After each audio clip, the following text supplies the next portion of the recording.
L'avantage, c'est qu'il n'y a pas à le présenter. Je vais dire, c'est notre père à tous, puis après, je dis le grand-père, c'est plus quand même, ça fait plus respectable. Tant pis pour lui. Et puis, c'est le grand-père, et puis c'est l'enfant de la CFAO, alors je sais pas, il va nous parler des perspectives, et il en a plein. C'est merveilleux, parce que c'est un grand-père qui est de plus en plus jeune. Après, je ne crois pas qu'il y ait grand-chose à rajouter. Écoutez-le. Merci. Ah, Jean-Michel. Oui, simplement deux petits mots, François. On pourrait également dire de la naissance à l'adolescence. On en est au stade de l'adolescence, n'est-ce pas? Je remercie beaucoup les amis. Bon, évidemment, c'est une joie permanente, vous le savez, d'être à Chambéry.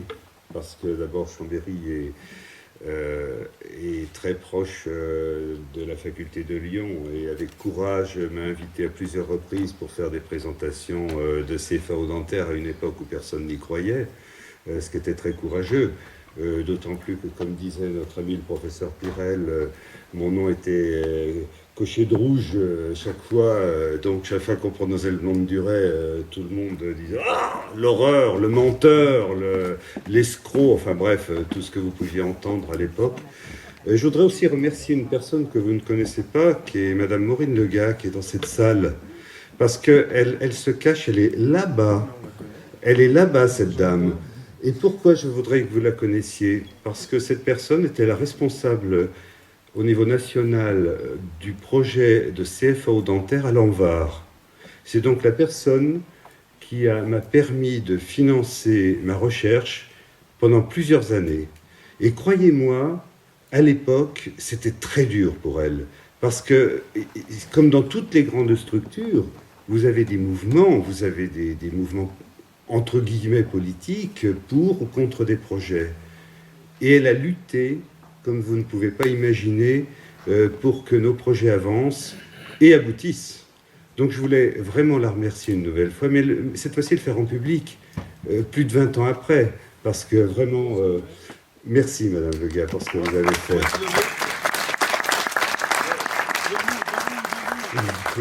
Elle est où cette dame, qu'on puisse la voir debout? Il faut devenir dentiste, comme tes oncles. Alors j'ai dit oui papa. Et je suis rentré à l'école dentaire, et qu'est-ce que j'ai découvert à l'école dentaire? Des casseroles pleines d'eau chaude et du stens qu'on ramollissait. Alors je vous laisse imaginer le choc que ça a été pour quelqu'un qui faisait de la lecture tridimensionnelle, avec des ondes, des interférences, puis qui d'un seul coup se retrouvait dans le sous-sol avec Monsieur Morin. Je suis sûr que tout le monde s'en rappelle. Et on ramollissait notre pâte, et quand on enlevait notre stent, et quand on l'enlevait, évidemment, on pétait toujours les dents. On avait beau mettre des petites aiguilles dedans, on les pétait systématiquement. Alors évidemment, il s'est passé dans ma tête, très exactement un Noël 70, parce qu'on me pose toujours la question, il s'est passé un tilt entre ces deux façons de faire le métier. Je me suis dit à ce moment-là, un soir, où j'étais avec mon oncle d'ailleurs, je lui ai dit pourquoi on ne ferait pas du sonar dans la bouche? Il m'a dit non, il n'y a pas assez de salive. Il n'avait pas tort, parce que du sonar avec le peu de salive qu'on a pour faire des empreintes, je vous laisse imaginer. Et le lendemain matin, toute la chaîne était construite dans ma tête, parce que j'avais mangé trop d'escargots, j'ai donc très mal dormi. Et le lendemain matin, toute la chaîne était construite. Bien sûr, tiens, Francis, si tu peux me donner je dois avoir la thèse dans le carton qui est juste devant. Alors bien sûr, quand vous avez 20 ans et que vous dites que vous pouvez faire des prothèses avec une caméra dans un milieu en 1970, on vous prend pour un fou. Donc c'était une nécessité de prouver que la chose soit possible. C'est dans le sac, là, tu vois. Et donc ça a été le rôle on va dire, de 4 ans de ma vie à cette époque. Alors, il faut savoir qu'aux États-Unis, d'ailleurs qu'aux États-Unis, il y avait quelques essais qui étaient faits. Oui, je te remercie beaucoup, Francis. Il y a quelques essais qui étaient faits, merci bien. Il y a quelques essais qui étaient faits pour étudier les variations morphologiques des dents, parce que les méthodes interférométriques ont un énorme avantage. C'est comme vous l'ont montré mes confrères ce matin et dans une brillante présentation, c'est que toute déformation se traduit par des variations de franges. Donc, il faisait des études morphologiques de surface occlusale en orthodontie, et il faisait donc en quelque sorte des empreintes optiques pour ça. Et ça, on a eu beaucoup de chance d'ailleurs, parce qu'il se trouvait que les gens qui faisaient ça étaient un ami de Letts, et Letts c'était l'ami intime de Gabor, l'inventeur de l'holographie. C'est pour ça que dans le Michigan University, à laquelle était racolé Gabor, on faisait des interférences sur les dents. Au même moment, donc, on a eu le fameux Duncan. Pour ceux qui font du prototypage rapide, ils savent que c'est le père du prototypage rapide. Et Duncan faisait les premiers prototypages en 1978 des dents avec ces techniques-là. Ce n'est pas des techniques nouvelles. Quand vous faites du prototypage, il y a des gens qui disent « j'ai inventé le prototypage ». Qui relisent les travaux de Duncan, qui revoient par exemple cette photo de dents sur le livre de Duncan. Bon, elle n'est pas belle la dent, mais enfin c'est une méthode qui est archi connue par ceux qui connaissent un peu l'histoire de la CFAO. Il y a eu un Américain dont on parle de temps en temps qui s'appelle Schuller. Lui s'est contenté d'écrire 8 lignes dans une revue en disant qu'on peut faire des dents avec une empreinte optique et c'est tout. Alors à Schuller, sans arrêt, on me dit à Schuller. Excusez-moi, quand vous avez 20 ans, vous pouvez, si vous écrivez 10 lignes et que vous dites « je peux faire de la CFAO », tout le monde va vous rire au nez. Donc, voilà quel était l'état de l'art à l'époque. Quelques travaux, quelques ambitions, quelques idées, mais rien de réellement concret. Donc, j'ai eu la chance donc, d'avoir des professeurs qui m'ont soutenu.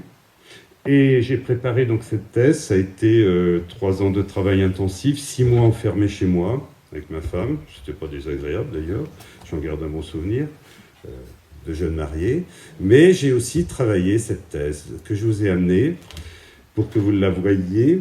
Elle fait 300 pages et donc elle décrit, je pense, ce qui a été la base de la CFAO. Alors, puisqu'on m'a demandé de faire le bilan, je vais me référer un petit peu à ce qui est écrit dans cette thèse pour faire le bilan. Vous allez revoir des slides que vous avez vu il y a 2 jours, parce que toutes mes lectures maintenant sont disponibles sur web. Vous pouvez piquer tout ce que vous voulez, c'est à votre disposition. C'est pour vous. Donc vous pouvez me piquer mes images. Simplement, quand vous savez que je parle en même temps que vous dans un congrès, prévenez-moi avant, ça m'évitera de remettre les mêmes. Bon, alors donc voilà. D'abord, j'aime beaucoup cette image. Vous voyez, ça c'était la caméra telle que je la voyais. Vous voyez les miroirs semi-transparents que vous retrouvez dans le CEREC, le double rayonnement que vous retrouvez dans le CEREC, avec le capteur, différentes angulations, aujourd'hui sans des CCD. Je vous rappelle quand même qu'on est en 1972, et que ça, c'est une image qui est de 2000. Donc, ensuite, donc, vous aviez la possibilité soit d'envoyer par modem, aujourd'hui on utilise les mails, soit directement stocker les informations et faire des visualisations en 3 dimensions ou en 2 dimensions sur un écran. Donc, si vous aimez bien l'imagination, c'était de dire soit on fait une prise de vue directe, soit on fait une prise de vue stockée en mémoire, soit on envoie par informatique, parce qu'à l'époque on appelait ça des modems, dans des centres où il va y avoir le laboratoire pour réaliser des prothèses. Donc l'empreinte était vraiment une empreinte endo-buccale. D'ailleurs, vous verrez que ma position aujourd'hui, c'est de dire que la caméra est une caméra qui doit être comme ça, et non pas comme les scanners qui ne sont qu'un accident de la nature dans le développement de la CFAO. Alors ensuite, donc, on envoie par modem. On va voir les différentes étapes qui étaient décrites toujours en 1970. Première étape, l'information arrive. Qu'est-ce qu'on fait? On interroge l'ordinateur. Quelle est la dent théorique qu'on doit utiliser? Ça me rappelle quelque chose quand même, ça. Il y a pas mal de programmes qui expliquent ça. Donc, on choisit dans l'ordinateur une dent théorique. Ça, c'est des modélisations qu'on faisait en 1984 à Vienne, où vous avez des arcades complètes. Vous aviez 2 types d'arcades, fonctionnalistes et gnatologiques. Pour parler d'occlusion, comme notre confrère ce matin, vous avez différents concepts, et donc vous pouviez choisir soit la liberté en centré, soit au contraire un blocage gnatologique serré. Vous aviez 2 bibliothèques. Ensuite, quand vous avez fait ça, bien, vous recevez le mognon qui a été pris par le dentiste, la préparation, pardon, et vous le visualisez, ce qui vous permet de tracer la ligne de finition. Quand vous avez tracé la ligne de finition, vous pouvez usiner le die si vous le voulez, ou alors vous pouvez créer ce qu'on va dire l'espace du ciment. C'est bizarre, hein? C'est ce que vous avez dans les softs aujourd'hui. Alors simplement, j'en profite dans l'espace du ciment, puisqu'on parle de la prospective. Je vous rappelle que l'espace ciment, ce n'est pas une croissance régulière, ça n'a aucun intérêt de faire de la CFAO comme on met du die spacer. Ça fait des années que je le répète, le ciment est un élément intermédiaire entre la forme positive d'une préparation et l'intérieur d'une couronne, comme c'est, on va dire, le flux sur une carrosserie de voiture. Les fluides de scellement ont des règles. Et votre intérieur de couronne doit être différent de votre préparation. Et votre logiciel doit tenir compte de la dynamique des fluides quand il trace l'intérieur de votre couronne. J'entends parler d'espace, de temps. Bien sûr, c'est ce qu'on avait fait à l'époque parce que c'était plus simple. Mais vous devez designer, messieurs les constructeurs, l'intérieur de la couronne. Maintenant, vous devez considérer différemment. Votre intérieur de couronne, ce n'est pas bêtement la reproduction d'une préparation. Ça doit tenir compte de la dynamique des flux d'écoulement des ciments de scellement. Et vous n'aurez plus ces problèmes dont j'ai entendu parler, de surocclusion, etc., etc. Donc, ça, c'est important à bien enregistrer. Donc, ensuite, quand vous avez fait ça, l'espace ciment, bien, vous avez le design automatique de votre couronne, d'ailleurs avec plusieurs matériaux, si vous le voulez, comme ici, puisque j'envisageais en effet deux méthodes, la méthode soustractive et la méthode additive pour faire les couronnes. Quand vous avez fini tout ça, eh bien, vous préparez vos trajets d'outils et vous envoyez tout ça par modem dans un centre d'usinage.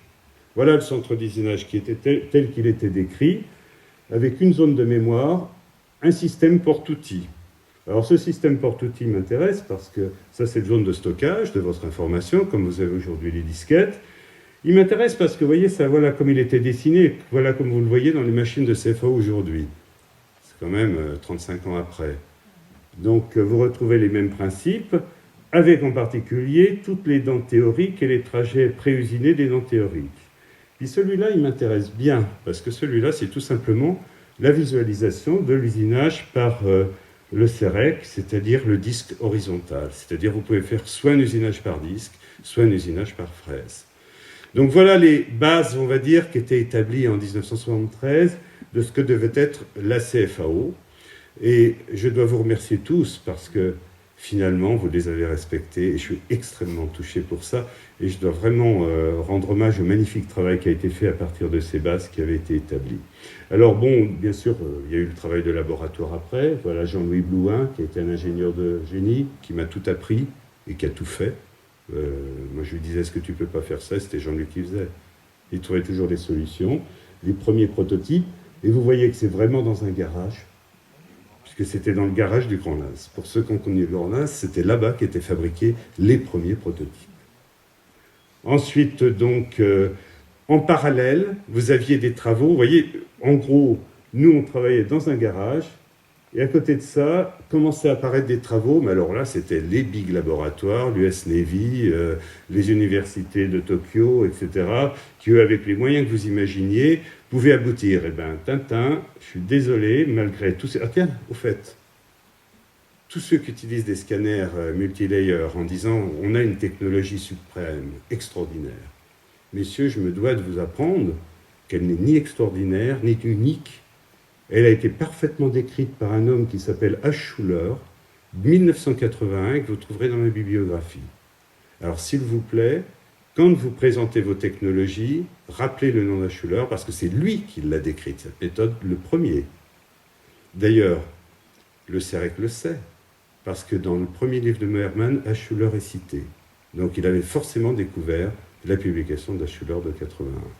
Donc, ce sont les Français qui ont présenté pour la première fois la réalisation des couronnes par CFAO. C'était la Garancière 1983, voilà la première caméra qui a été faite. Vous aviez une projection de frange et une caméra. Une projection de frange et une caméra. Donc en un coup, on pouvait prendre face linguale, face vestibulaire. Alors voilà donc la caméra un peu plus près. Ça avait été fabriqué par Thomson et M. Borestel. Et M. Bouillat. Voilà les premières modélisations de dents.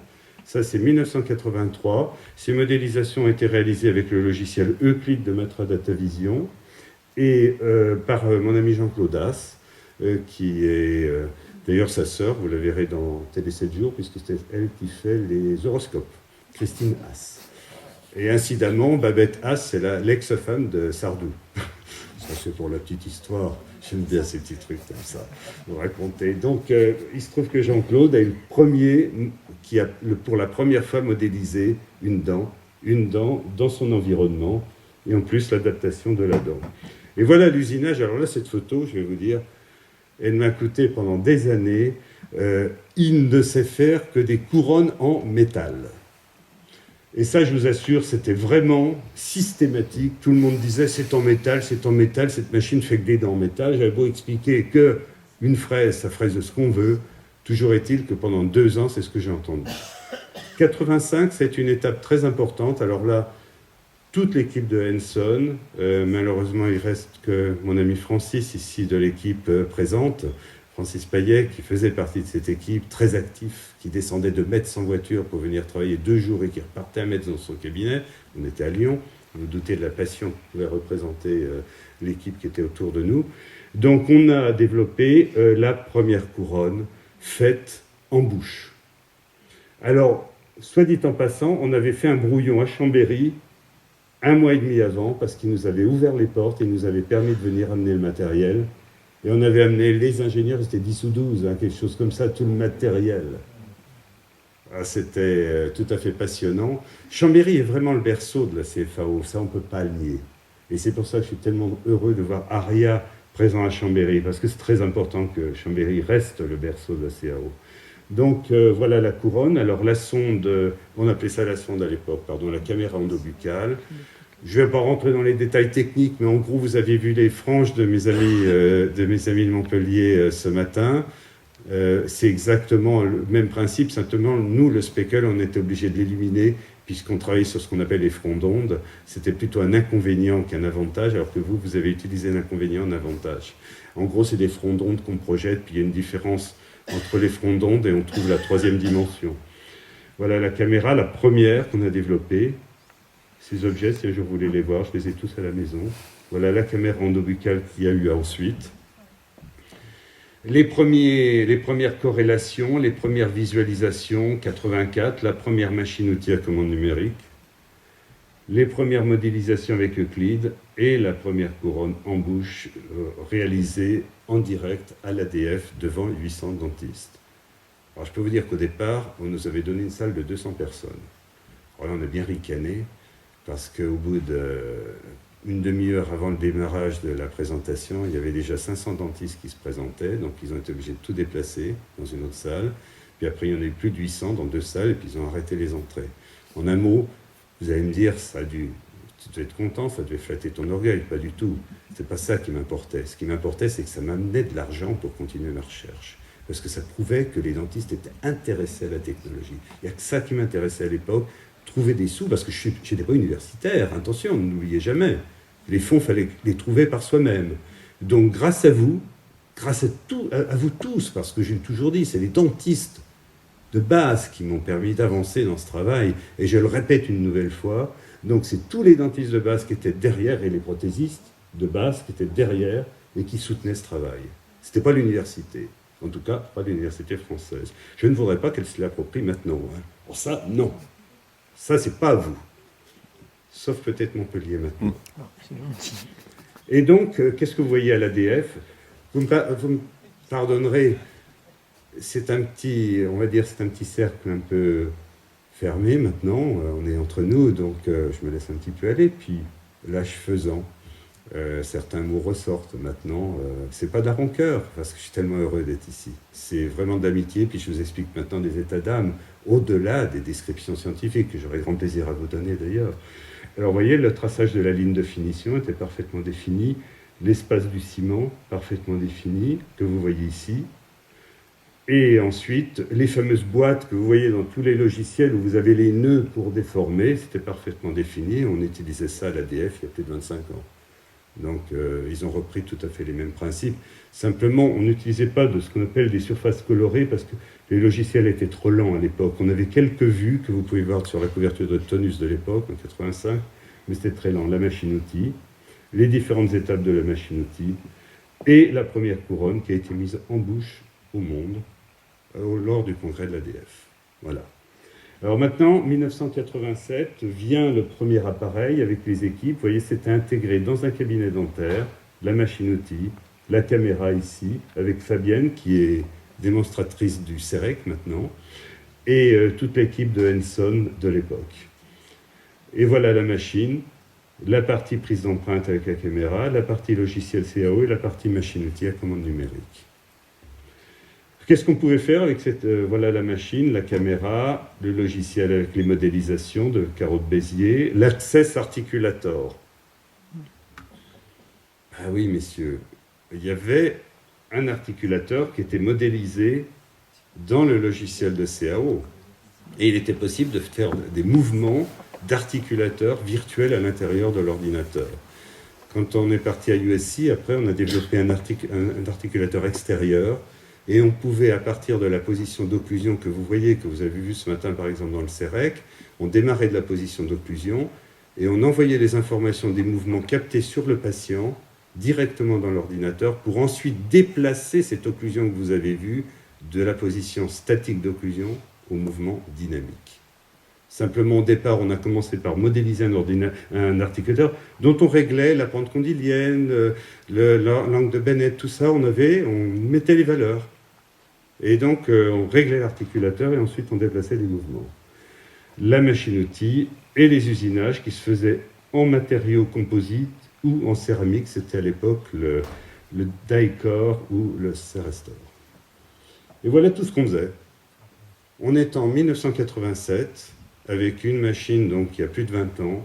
On faisait des inlays, des facettes, des tenons, des braquets d'orthodontie, des implants. À l'époque, c'était des implants un peu... Voilà un inlay, des trajets d'outils, soit en position gnatologique serrée tripodique, soit en liberté en centrée, c'est-à-dire fonctionnaliste. Et puis, oui, on s'était lancé un petit peu dans la prothèse adjointe grâce à notre ami Sangiolo. Alors, ensuite, on a présenté le premier bridge en 1989 au congrès de Quintessence. Voilà, donc les différents mouvements d'outils, les usinages des bridges et un bridge que l'on réalisait là-bas à Vienne en 89. Alors, il y a eu le Minwinter, et le Minwinter, c'était la plateforme internationale du développement en France.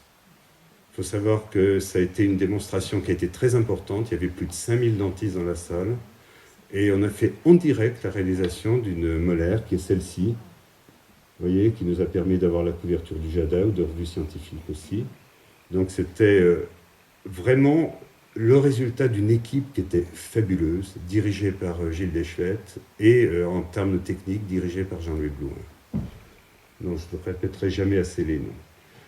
À cette époque, le CEREC faisait ça.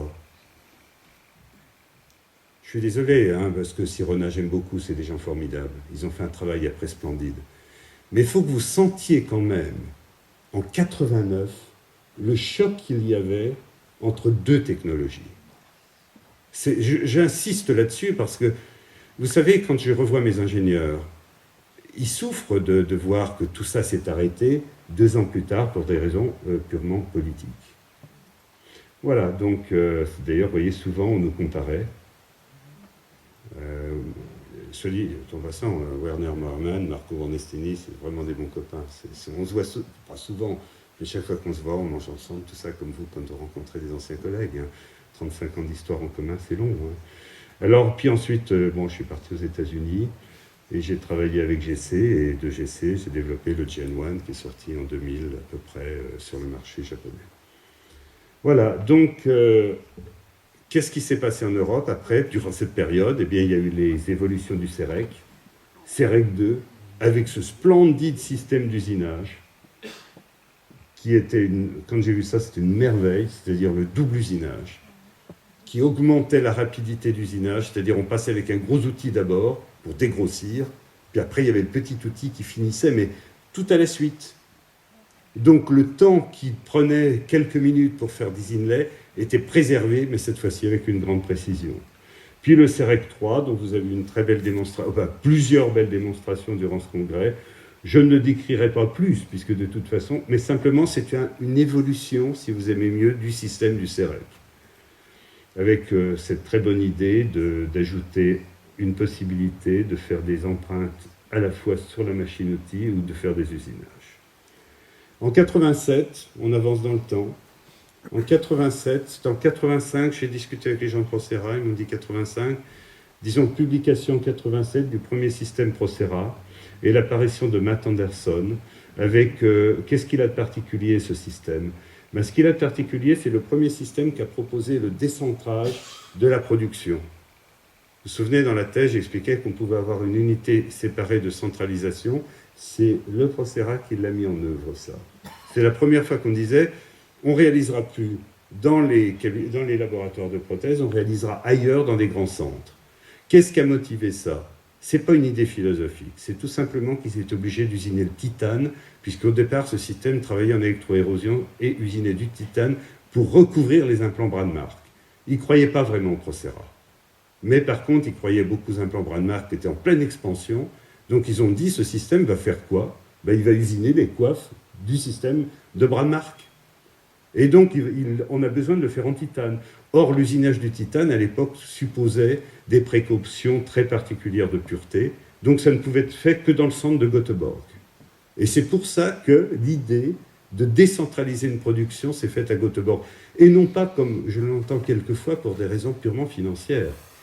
À l'origine, c'était pour préserver la pureté du titane.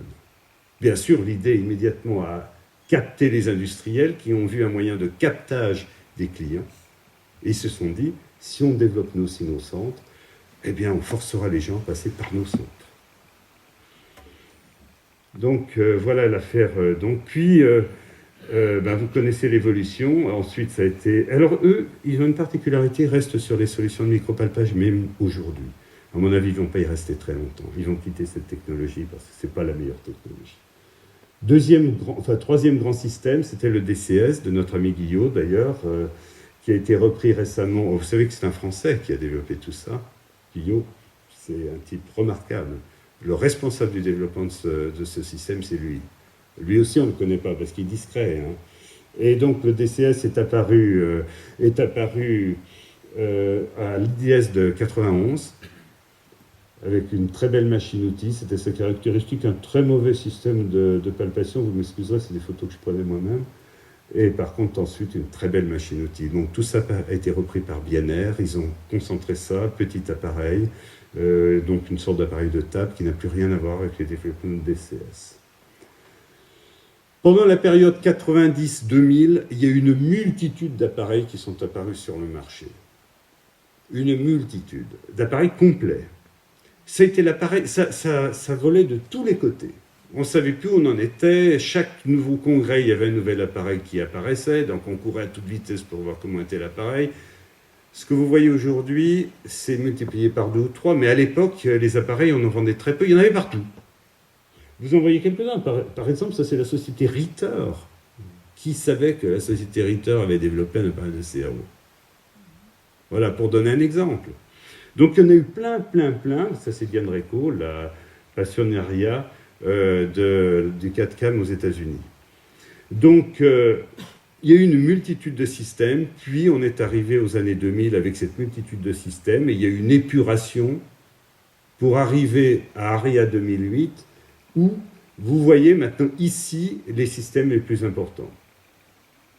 Maintenant, vous allez voir que vous pouvez jouer sur les petits systèmes pour les intégrer avec les systèmes plus importants. Mais revenons-en un petit peu à ce qu'est la CAO. La CAO, au fond, c'est 3 grands ensembles, un capteur, un appareil de modélisation et un appareil de réalisation. C'est la base globale de tout système de CFO, quel qu'il soit. Dans tous les systèmes que vous verrez, vous retrouverez ces 3 éléments. Si vous prenez le premier élément, le capteur. Alors l'empreinte optique, vous voyez, c'était le titre de la thèse, empreinte optique. L'empreinte optique, donc, elle peut être soit optique, soit optique. Il y a une première méthode qui est la méthode de palpage, palpation, micropalpage. Ça, c'est celui de Procera. Ça, c'est un appareil japonais qu'on appelle le CADIM. Vous avez plusieurs appareils, donc c'est la première méthode pour faire des empreintes. La deuxième méthode pour faire des empreintes, toujours, c'est soit des empreintes optiques. Alors, il faut savoir que ces empreintes optiques se divisent en gros en 4 grandes catégories. Soit vous projetez un point, soit vous projetez une multitude de points, ou plus exactement une ligne, soit vous projetez une multitude de lignes, ou plus exactement une trame, soit vous projetez des choses plus compliquées, un petit peu comme l'holographie, vous créez des interférences. La différence entre ça c'est pas cher, ça c'est très cher. Ça c'est très lent, ça c'est très rapide. Plus évidemment, quand vous balayez, il faut du temps. Quand vous projetez tous les points d'un coup, il ne faut pas de temps. Donc si vous allez travailler en bouche, vous allez vous intéresser qu'à ces méthodes-là. Si vous travaillez pour vendre pas cher vos scanners, vous allez donner dans ces technologies-là. Voilà, donc ça c'est résumé simplement toutes les méthodes optiques qui sont utilisées. Le point, la ligne, la trame ou les interférences de phase très compliquées sur le plan optique. Et ça, ces différents systèmes, vous allez les retrouver dans tous les scanners que vous voyez ici. Ils se basent sur la même technologie. Soit le point, soit la ligne, soit la trame, soit la phase. Simplement, c'est à vous à faire le choix. Celui que vous voulez. Et comment faire un bon choix? C'est très simple pour le scanner. Vous préparez un modèle, vous faites une préparation des 4 incisives du bas, de préférence assez haute et assez serrée. Ne manipulez pas, ça ne serait pas juste. Laissez l'opérateur manipuler pour vous. Simplement, vous lui dites, s'il vous plaît, voilà mon modèle, je vous le présente, soyez gentil, faites-moi une prise d'empreinte de ce modèle, de mes incisives du bas. Pourquoi des incisives du bas? Parce qu'elles sont serrées, donc l'inter-incisive est difficile à prendre. Donc vous verrez les limites du système comme ça. C'est la raison. La deuxième chose qu'il faut faire dans les empreintes, si vous êtes décidé à acheter un appareil, ne faites jamais une prise d'empreinte sur un modèle qui est posé là sur le bureau. Si vous le faites, si on vous donne un modèle qui est posé sur le bureau du démonstrateur, donnez un petit coup de fraise dessus. Parce que, quelquefois, pour des raisons parfaitement logiques, parce qu'il faut comprendre, les gars, ils ont des pressions, il faut aller vite, etc., ils mémorisent quand même l'empreinte. Donc, si vous donnez un petit coup de fraise, vous êtes certain que l'empreinte que vous verrez, c'est bien le modèle que vous avez pris en empreinte. Vous n'avez pas besoin de savoir autre chose. Ça, c'est les 2 règles qu'il faut connaître quand vous choisirez votre système de CFA. Donc, derrière ça, ensuite, vous avez la modélisation. Pardon, j'oubliais les empreintes en bouche. Alors, personnellement, je pense que l'empreinte en bouche remplacera les gros scanners. Elle remplacera les gros scanners tout simplement parce que quand l'empreinte en bouche sera rapide, le prothésiste aura la caméra posée sur son établi à côté de son micro-tour. Pourquoi il s'encombrerait d'un énorme machin s'il peut poser la caméra à côté de son micro-tour? Donc, ça sera posé à côté. Il aura 2 appareils au lieu d'un. Il aura la caméra et le micro-tour. Donc, de toute façon, tous les développements qui se font sur les caméras endobuccales, c'est en vérité pas des caméras endobuccales, c'est des caméras de prise d'empreinte pour la dentisterie, que ce soit le prothésiste ou le dentiste. Et puis, bien sûr, je ne pouvais pas terminer la partie empreinte sans parler de cette merveille. Désolé. J'ai fait une extraordinaire découverte chez 3M à Minneapolis il y a quelques mois. Les autres ne m'en veuillez pas, vous aviez qu'à m'inviter si vous aviez quelque chose à me présenter. Toujours est-il que cet appareil est si vous aimez mieux, le rêve de 35 ans, je l'ai eu dans les mains. Cet appareil c'est plus des vues fixes, c'est carrément vous filmez. C'est-à-dire vous filmez votre bouche, vous filmez dans la bouche. Puis vous pouvez poser la caméra, écarter un peu la gencive, vous reprenez la caméra, vous complétez votre empreinte. C'est-à-dire vous jouez vraiment, vous rajoutez ce que vous voulez. Donc c'est vraiment une énorme innovation. C'est vraiment la première caméra dynamique. Alors vous imaginez qu'ensuite, pour mesurer les mouvements plus hauts avec la caméra sur le côté, ça va aller très vite, puisque c'est des mouvements dynamiques. C'est une analyse dynamique. Voilà, donc la deuxième partie, ça va, j'ai encore un petit peu de temps, c'est sauvé. J'ai commencé plus tard. Bon, donc la deuxième partie, c'est la partie CAO. Alors là, la partie CAO, il faut bien vous dire que c'est aujourd'hui, c'est parfait. C'est ce qu'on voit. L'évolution sera relativement faible, elle va donner dans des domaines très particuliers, je ne vous les dirai pas tous parce que je m'en réserve quelques-uns, mais en gros, elle va quand même, aujourd'hui, elle est très belle. Rendez-vous compte, là, c'était les modélisations de Jean-Marc Perrault, c'est une merveille, regardez ça. Où est le faux, où est le vrai? Est-ce que c'est du plâtre blanc? Non, ça c'est virtuel, ça c'est réel, ça c'est virtuel. Regardez, même les traits sur du virtuel sont faits comme si le crayon hésitait à tracer sur le modèle. On arrive à une perfection de visualisation. Regardez ça. Alors bien sûr, on vous présente des vues, mais est-ce que vous pouviez imaginer, ne serait-ce qu'il y a 5 ans, que vous alliez voir des images pareilles? Le seul reproche qu'on peut faire aujourd'hui, évidemment, c'est en 2D, c'est sur l'écran. Mais croyez-moi, c'est pas pour longtemps. Et si vous avez des doutes, allez passer un petit moment à côté de Poitiers, à Futuroscope. Vous allez voir ce qu'on peut voir en 3 dimensions. Donc vous comprendrez où les choses vont aller. Donc c'est des merveilles de regarder ça. Quels que soient les logiciels que vous utilisez aujourd'hui, vous savez, la CAO a eu un énorme avantage pour notre métier de prothésiste et de dentiste, c'est qu'elle a fait rentrer un métier qui est un métier manuel, elle l'a fait rentrer dans le numérique. Et faisant rentrer notre métier dans le numérique, elle nous a permis d'avoir un outil que nous n'avions pas, c'est-à-dire l'outil informatique. Si au moins elle a fait ça déjà, c'est énorme. Donc d'un seul coup, et tous les progrès qui sont amenés dans le numérique maintenant, notre métier en bénéficie. Si notre métier n'était pas rentré dans le numérique, on n'aurait pas pu bénéficier de tous ces progrès. Et ça c'est... Regardez, ça, par exemple, le système Cicero, vous ne connaissez pas Van der Zijl. C'est un Hollandais très, très sympathique, c'est un des pionniers d'ailleurs de la CAO. Vous voyez, il a un système et regardez les détails d'occlusion, de recherche d'occlusion qu'il a dans ses logiciels. C'était un fan d'occlusion, lui. Il a toujours aimé ça. Mais donc, il a des logiciels avec une perfection incroyable. Regardez, on a l'impression qu'on a les implants dans la main. Il n'y a pas de différence. Regardez les mordus, regardez les modélisations. Bravo, messieurs les ingénieurs, vous nous faites du boulot. C'est formidable. Puis le troisième élément, c'est la machine-outil. Alors la machine-outil, en elle-même, elle doit se diviser, comme ça a été très bien dit hier d'ailleurs, en 2 types de machines, la machine par addition ou la machine par soustraction. Les deux auront leur rôle. Mais d'ailleurs, dans ma thèse, je décrivais les 2 méthodes, mais je disais quand même à la fin, ça m'avait surpris, je disais que je croyais à l'époque plus à la technologie par addition qu'à la technologie par soustraction. C'est ce que je dis dans la conclusion d'ailleurs. Moi je crois à l'addition et pas à la soustraction. Eh bien, je pense oui qu'on va travailler... Alors, vous ne connaissez pas bien toutes les lois mathématiques parce qu'il y en a tellement. Mais en gros, il y a une loi qu'on appelle la morphologie mathématique, qui est la création des objets à partir d'éléments individuels, un petit peu comme les pixels. Et on peut construire un objet à partir de ces éléments de base. Eh bien, voyez, les méthodes par addition vont pouvoir utiliser cet outil mathématique. Et si elles utilisent cet outil mathématique, on va optimiser les méthodes de création d'objets. Et ça va aller très vite et ça va être très impressionnant en termes de résultats. Mais là, si je commence à parler de ça, ça durerait trop longtemps. Donc revenons-en à la machine-outil que nous connaissons.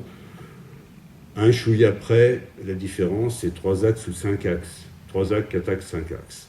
C'est de la technologie. C'est de la vieille technologie. C'est de la grande maîtrise technologique parce que nous, on a besoin de précision assez remarquable et une précision pas sur des objets répétitifs, une précision sur des objets uniques à vos souhaits, une précision sur des objets, mais c'est une succession de méthodes. Alors vous avez toujours les axes que vous verrez dans les machines-outils, là, les axes rotatifs, les axes de déplacement longitudinaux et les magasins porte-outils. Qu'est-ce qu'il importe de surveiller dans une machine-outil ? C'est le contrôle de la position exacte de l'outil au moment où la machine place son outil. En un mot, je dirais, c'est ce qu'on appelle en informatique robotique le feedback. Est-ce que ma machine est capable de vérifier que la position dans laquelle elle a mis l'objet est bien la bonne position? Donc, je dirais que c'est ça qu'il faut vérifier au départ, quand vous voyez la machine et qu'il n'y a pas encore de pièces dessus. Parce que vous avez des machines qui travaillent en boucle ouverte, elles placent, alors elles ne sont pas chères en général, mais elles ne vérifient pas si la position qu'elles ont définie est bien celle dans laquelle où s'est placé l'outil. Ça, c'est important. Donc, c'est le fameux feedback de contrôle. Alors ensuite, vous avez donc différentes machines-outils que vous voyez, qui travaillent soit en 3 axes, soit en 4 axes, soit en 5 axes. La machine Caveau, à ce sujet-là, est une machine absolument fabuleuse. C'est une machine qui travaille dans tous les axes qui a été pendant très longtemps le leader incontesté, à mes yeux, de la machine-outil. Évidemment, aujourd'hui, les concurrents se sont talonnés et ont fait peut-être pas la même chose, je ne peux pas le dire parce que je ne l'ai pas vu. Mais grâce à mon ami Bousquet, qui travaille à Marseillan, à côté de Narbonne, j'ai pu voir à la fois la Caveau et à la fois la Lava, qui est une très bonne machine aussi, mais la Caveau est la première machine qui a introduit les 5 axes. Alors, je veux dire, il y a des gars actuellement qui travaillent sur des robots. C'est plus des axes comme vous voyez. La fraise est carrément portée par un bras de robot et tourne, vous voyez, autour de l'objet comme ça. Tourne autour de la couronne carrément comme ça. C'est-à-dire, on n'a plus d'axe. C'est carrément le bras du robot qui fait la couronne en tournant autour. Voilà, donc, maintenant, les formes d'unit. Alors, on a vu les 3 étapes. Le captage, les différentes formes de captage, les modélisations, toutes très belles. Tous les logiciels se ressemblent, hein, je vous dis tout de suite, un chouille après, c'est pareil au niveau de la CAO, et les différentes modes d'usinage. Bon, maintenant, les formes d'unit. Alors, vous avez 4 types d'unit. Vous avez les petits units.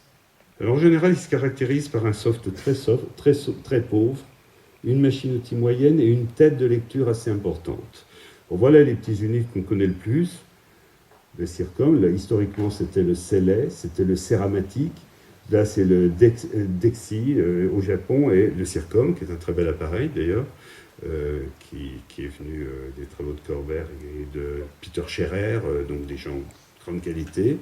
Donc ça, c'est des petits units compacts qu'on peut mettre et qui vont réaliser, bien sûr, ils ne vont pas vous réaliser des couronnes, mais ils vont vous permettre de faire un certain nombre de travaux de prothèse. L'avantage, c'est qu'ils sont simples et compacts. Vous les posez sur une table et vous avez tout. En général, ils ne sont pas coûteux, mais ils vous assurent un certain service. Ensuite, vous avez les unités moyens. Alors, ceux-là vous offrent, ils sont à peu près, vous voyez, en général, leur machine-outil est un peu plus démesurée que le reste.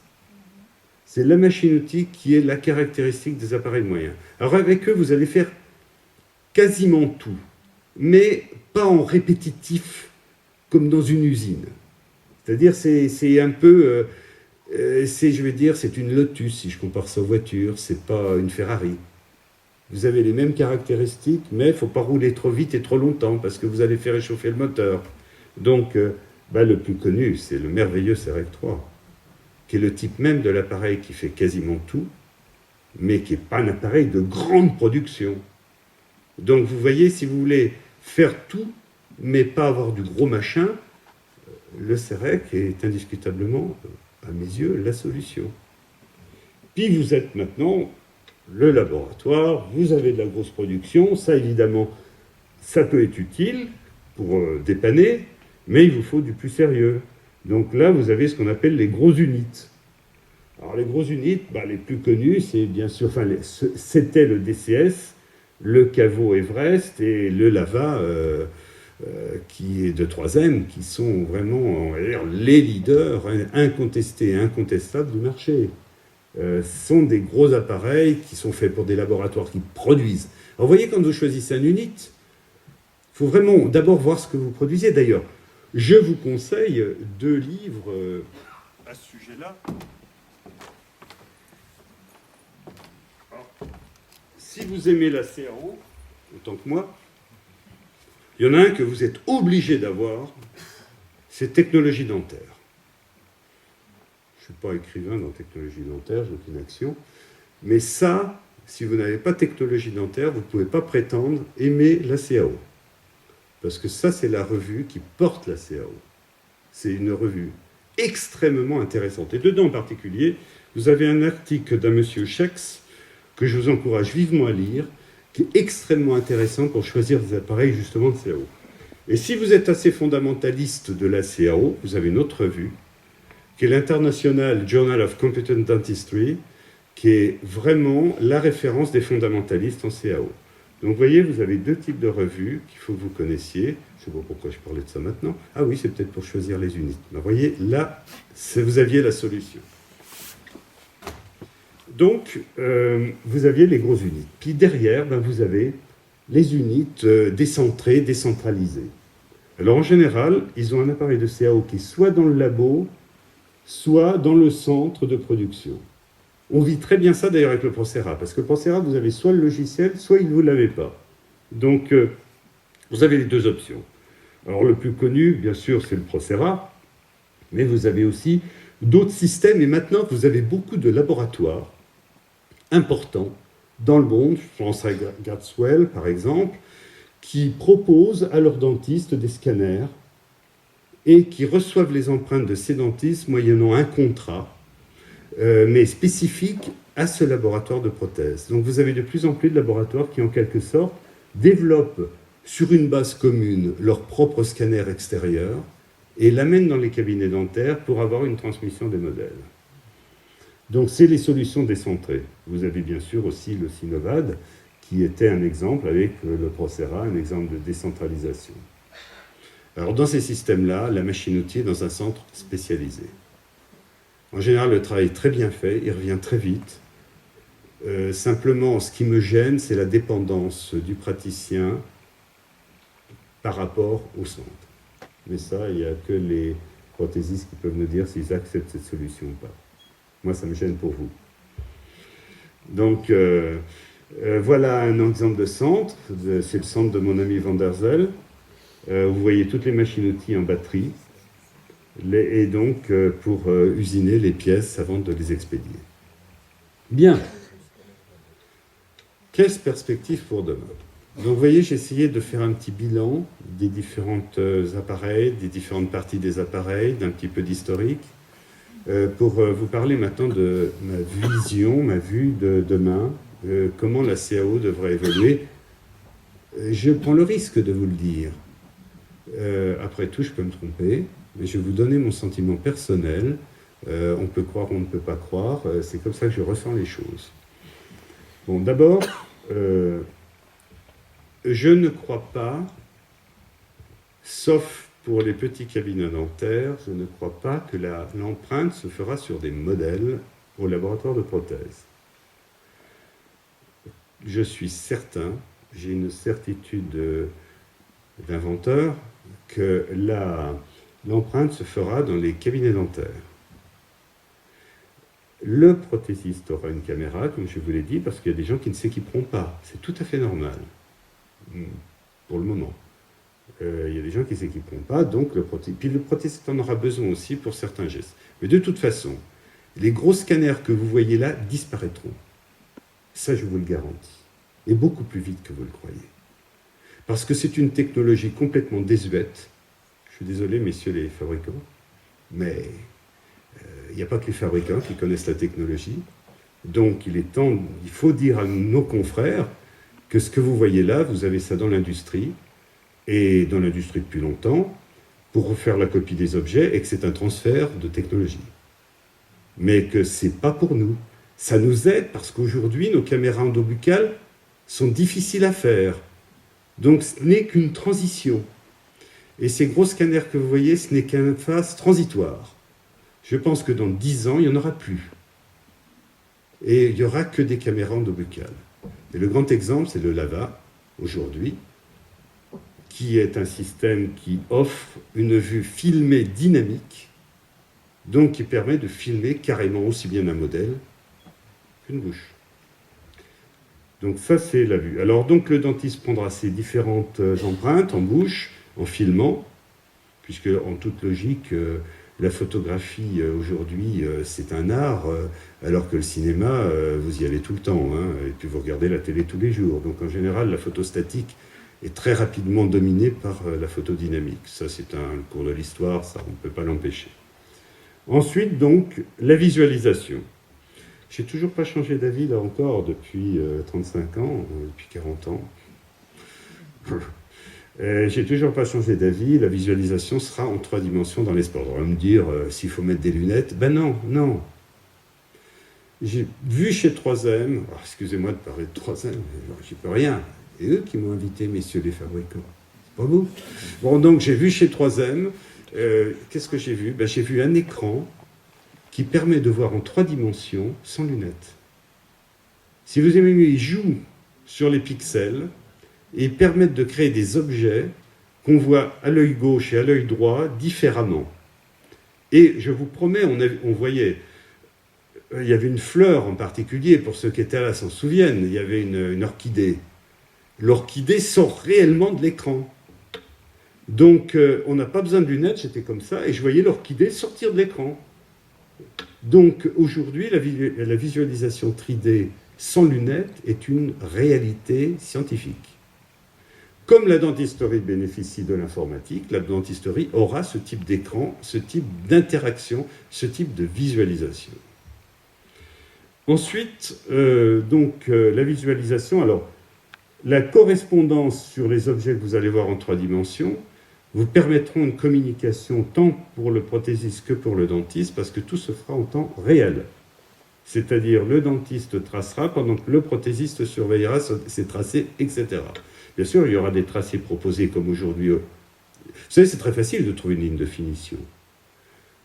La dérivée de la ligne sur une coupe, c'est un point, enfin c'est un pic. Il n'y a rien d'extraordinaire, d'ailleurs le système il y a 25 ans le faisait. Il n'y a rien d'extraordinaire de trouver une ligne de finition sur une coupe de plâtre. La seule limitation aujourd'hui, et je pense que les informaticiens dans cette salle ne diront pas le contraire, en tout cas ils auront du mal, c'est une question d'algorithme, de filtre optique, de filtre mathématique sur des vues optiques. Donc c'est une technologie archi connue. Donc on proposera quelque chose et le praticien modifiera avec son prothésiste. D'ailleurs le praticien très rapidement ne le fera plus. C'est pas son job. Le praticien, c'est de faire une bonne empreinte et d'envoyer tout chez le prothésiste qui, lui, fera son job. C'est-à-dire de faire la prothèse. Donc, pour moi, vous voyez, l'interactif, ça sera en 3 dimensions. C'est-à-dire, à USC, on étudiait beaucoup, avant que je parte au Japon, on étudiait beaucoup l'interactif dans la main. C'est-à-dire, on avait des gants et on pouvait travailler les modèles avec mon ami Gérard Medioni, qui n'est pas le fils, mais le cousin de Medioni. Donc on travaillait beaucoup l'interactif direct sur des vues en 3D. Et c'était tout à fait passionnant. Alors au début on a du mal, mais dites-vous bien que vos enfants qui jouent à l'écran, alors pour eux ça sera vraiment du pipeau. Hein. Vous savez, on joue actuellement au tennis, vous avez vu ces jeux. Et bien dites-vous bien que ce sera exactement pareil. Même technologie. C'est disponible aujourd'hui. Donc maintenant, le matériau, avant d'attaquer en finale, comment va être la relation entre le laboratoire et le cabinet dentaire? Alors là, je vais faire des pas contents. C'est pour la première fois, ça fait 40 ans que ça dure. Ben, messieurs, pour moi, le zircone, c'est qu'un accident de la nature. La zircone. C'est un passage obligé. Vous avez besoin d'une céramique parce que ça me rappelle les premières voitures du début du XXe siècle. Elles avaient la forme de carrosse. Donc il vous faut un carrosse. Et pour vous, le carrosse, c'est la céramique. Vous dites, je mets de la céramique en bouche, je suis un bon dentiste. Je mets de la céramique sur mes chevilles, je suis un bon prothésiste. Ce n'est qu'un accident temporaire de la nature. La zircone va disparaître aussi vite qu'elle est apparue. Est-ce que vous avez déjà vu des voitures de Formule 1? Est-ce que vous avez déjà vu des voitures de Formule 1 fabriquées avec de la zircone? Pourtant, c'est solide. Évidemment, c'est tout en carbone. Depuis longtemps. Et puis, regardez cette dent. Regardez ça. Est-ce que c'est pas un hasard si tout à l'heure j'ai parlé de la structure homogène et hétérogène? Et on se rejoint complètement une nouvelle fois d'ailleurs, à 100%. Est-ce que vous trouvez que ça a une gueule de matériau homogène, ça? Regardez ça. Est-ce que vous trouvez que ça a une gueule de zircone? Alors moi, je ne trouve pas, excusez-moi. Il n'y a pas plus hétérogène qu'une dent. Et pourtant, vous remplacez ça par un bloc complètement homogène. Et vous avez vu, et Suzanne est absolument une extraordinaire chercheuse, mais plus il est bloc, plus il est bon. Plus il est hétérogène, plus il est mauvais. Donc, je ne crois pas du tout Alors je vous signale que j'ai usiné, tu te souviens Francis, des zircones en 1984 avec la société Desmarquet et au CEA avec M. Dubois. Donc on a usiné des zircones non frités, des zircones frités, je les ai toujours d'ailleurs, je les ai gardés en souvenir. Mais c'est l'antithèse de la dentisterie. On travaille sur du vivant, comme vous l'avez très bien dit et très bien résumé, donc on doit respecter le vivant. Et c'est pas en collant un bloc de céramique à la place d'une structure hétérogène qu'on va faire le vivant. Et vous allez encore me dire que je parle de l'aristée. Eh bien oui, je suis désolé. Je suis désolé, ce ne sera peut-être pas l'aristée plus tard, mais vous avez aujourd'hui des matériaux qui respectent la structure hétérogène de la dent. Alors comment c'est possible? Ben, tout simplement, vous avez des blocs dans lesquels vous installez des fibres. Vous imaginez des gens aujourd'hui utiliser des tenons métalliques. Tout le monde utilise nos tenons fibreux. D'ailleurs, les tenons fibrés, je vous signale qu'ils sortent de cette étude-là. Donc, vous allez avoir des fibres, et ces fibres, vous allez les incorporer dans une résine molle. Ces fibres sont chargées, donc vous allez pouvoir les préorienter selon les formes des cristaux d'hydroxyapatite. Donc, si vous aimez mieux, dans votre masse, ils vont être préorientés. La machine-outil va connaître cette orientation. Donc, quand elle va usiner sa pièce, elle respectera le positionnement de ces fibres dans cette résine molle qui a été orientée par des flux magnétiques. Si vous aimez en gros comment vous faites, vous avez un bloc, comme vous avez vu pour la stéréolithographie, vous mettez une fibre, vous l'avez chargée positivement, puis vous avez des aimants qui les déplacent pour les axer dans la bonne direction. C'est comme ça que vous faites des composites orientés. Donc ça sera ça, nos pièces futures. Et vous allez avoir des matériaux qui seront exactement... Pourquoi ça n'a pas réussi la première fois? C'est parce qu'ils étaient trop tendres. Le polyuréthane et le métacrylate qu'on utilisait comme matrice étaient trop fragiles par rapport à nos charges. Donc très rapidement, la fibre sortait. Mais tout a été arrêté, mais c'est une bêtise que ça a été arrêté. C'est comme ça. Mais je vous garantis, ça j'en suis persuadé, j'aurais peut-être raison, je ne serais plus là. En tout cas, toujours est-il que j'ai une certitude, et je l'ai écrit, j'ai une certitude, c'est que les matériaux homogènes disparaîtront. Et Dieu merci, qu'ils disparaissent le plus vite possible, ces trucs-là. Mais par contre, tout de suite, c'est sûr que c'est une solution. Vous vous rendez compte que pour utiliser de la zircone, vous êtes obligé de passer par une truc préfritée, d'avoir des logiciels qui vont concentrer tout ça pour faire un bloc. Attendez, c'est un tour de force, ça. Pour moi, c'est marcher sur la tête. Alors, maintenant, pour finir, nos relations avec les laboratoires. Une règle absolue, le dentiste n'est pas fait pour faire les prothèses. C'est le prothésiste. Un dentiste qui fait une prothèse, pardonnez-moi mes chers confrères, mais vous la faites mal. C'est un métier. Comme un prothésiste qui veut faire de la chirurgie, il la fait mal, c'est un métier. C'est deux métiers totalement complémentaires et qui, grâce à la CFAO, vont non seulement être complémentaires, mais ils vont être complètement interdigités. Comme c'était il y a 150 ans d'ailleurs. On va en revenir à ce que c'était. On aurait vécu une période anormale pendant 100 ans. Donc, tout va être interdigité. Alors aujourd'hui, vous avez la possibilité d'avoir un système global dans le laboratoire.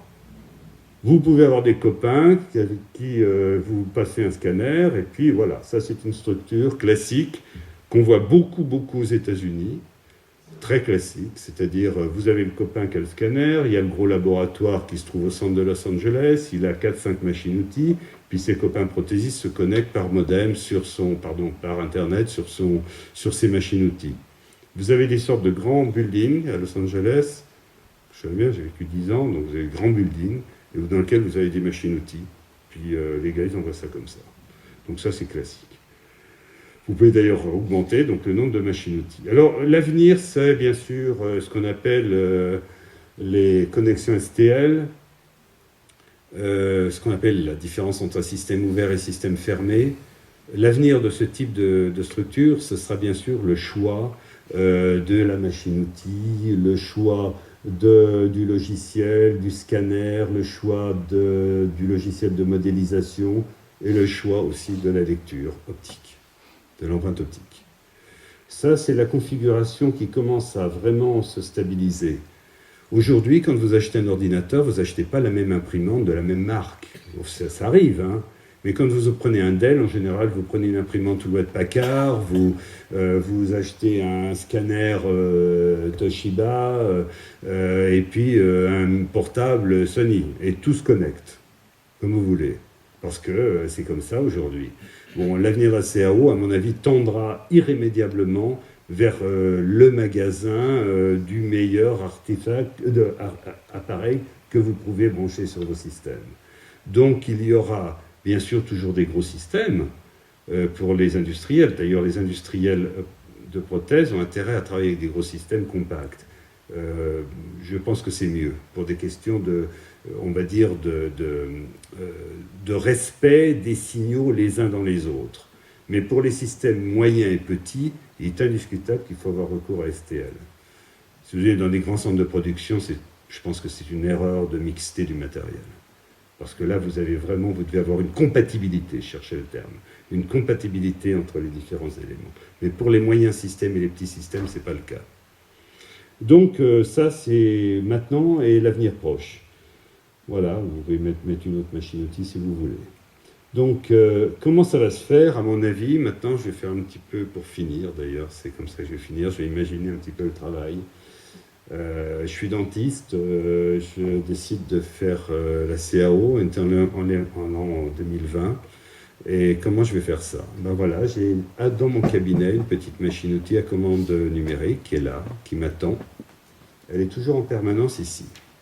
Donc qu'est-ce que je fais? Eh bien, je prends mon empreinte et puis, si c'est un inlay, je me contente de le faire avec ma petite machine-outil parce que ça me suffit, je n'ai pas besoin de passer par le laboratoire. Et c'est tant mieux parce que ça supprimera les composites. Donc on ne fera plus de composites, on fera que des pièces, comme je vous l'ai dit, multi-orientées, des matériaux hétérogènes, donc qui permettront de faire le courant, le continu, d'ailleurs que ne font pas aujourd'hui les prothésistes, puisque ce sont les composites qu'on met dans les dents en permanence. Il y aura disparition, donc, je pense, de la photopolymérisation, mis à part pour le scellement, et toutes les pièces seront faites comme ça. Ensuite, je veux faire quelque chose de plus compliqué. Alors là, j'ai un service 24 heures sur 24 chez mon prothésiste qui me coûte plus cher si on me traite immédiatement mes demandes ou qui me coûte moins cher si on accepte un delta de 2 ou 3 jours. Donc ça, c'est le prothésiste qui décide. Donc le prothésiste va recevoir mon empreinte, s'il y a l'opératrice qui « Ah, je dirais, oui, je vous envoie une empreinte, d'accord. » Et cette personne va immédiatement se mettre en relation avec la petite machine-outil dont j'ai parlé, qui se trouve dans mon cabinet, avec une petite caméra éventuellement pour la surveiller. Et c'est cette personne qui va mettre en route la réalisation donc de la pièce prothétique provisoire qui va me permettre donc de contrôler, de modifier, éventuellement de faire mon occlusion, de la modifier cliniquement s'il y a de la pathologie. C'est la prothésiste à distance qui commande la machine, c'est plus moi. Et quand c'est fait, eh bien, qu'est-ce qu'elle fait? Ensuite, elle m'usine une coiffe pour contrôler la qualité de l'intérieur. Quand j'ai contrôlé ces deux choses, l'extérieur et l'intérieur, je vais faire une empreinte, j'aurai la certitude jusqu'à la réalisation d'une coiffe parfaite, j'aurai la certitude que mon empreinte est bonne cliniquement et que l'occlusion a été corrigée sur le plan pathologique. Ce que je veux souligner par là, c'est que vous allez avoir un outil dans le cabinet, une microfraiseuse, qui sera soit sous votre contrôle, soit sous le contrôle du cabinet, comme vous aurez la caméra. Et ces deux éléments seront indissociables d'un exercice quotidien de la dentisterie, mais en relation directe avec votre laboratoire de prothèse. C'est comme ça que ça va se passer, j'en suis certain. Parce que pourquoi se priver d'une merveilleuse petite machine pour faire une provisoire et pourquoi se priver de l'expérience d'un prothésiste pour faire le contrôle de cette machine-outil? Ce n'est pas notre job de faire ça. Puis bien sûr, quand le contrôle aura été fait de la qualité de la coiffe, qui vérifie la qualité de l'empreinte, eh bien, on recevra, pour le moment, par courrier, la prothèse définitive finie. Voilà. Écoutez, je vous ai donné un petit peu ma vue des choses. Ça va, c'est dans les temps. Ça a été un immense plaisir de vous parler. Alors, voilà la thèse. Vous la trouverez sur Internet à la fin de l'année, ainsi que mes 250 publications sur la CAO depuis la première de 1976, parce que j'en ai marre de voir des gens qui réinventent, il y en a même qui posent des brevets, et qui oublient les auteurs de tout ça. Vous savez, un inventeur est très égocentrique, très égoïste, très introverti. Vous ne pouvez pas savoir ce que ça me fait grincer des dents quand je vois un gars en congrès qui ressort des trucs qu'on a dit il y a 20 ans, puis qui oublie de citer ce qu'on a fait il y a 20 ans. Ça, vraiment, ça me irrite. C'est comme des peintres. On a nos faiblesses, hein. On a nos passions, mais on a nos faiblesses. Les peintres, ils n'aiment pas qu'on reproduise leurs tableaux. Eh bien, moi, j'aime pas qu'on reproduise mes inventions, ça me le dit. Voilà. Donc, vous ne pourrez plus dire que vous ne saviez pas, parce que c'est là, en français et en anglais. Et donc, vous aurez toute la thèse aussi. Ça, c'est pour mes enfants que je l'ai fait, pour qu'il y ait une trace, en quelque sorte écrite, de ce qui se passait dans les années 70. Voilà, écoutez, je vous remercie beaucoup en tout cas de votre patience. Je vous ai parlé avec mon cœur. Ouais, c'est...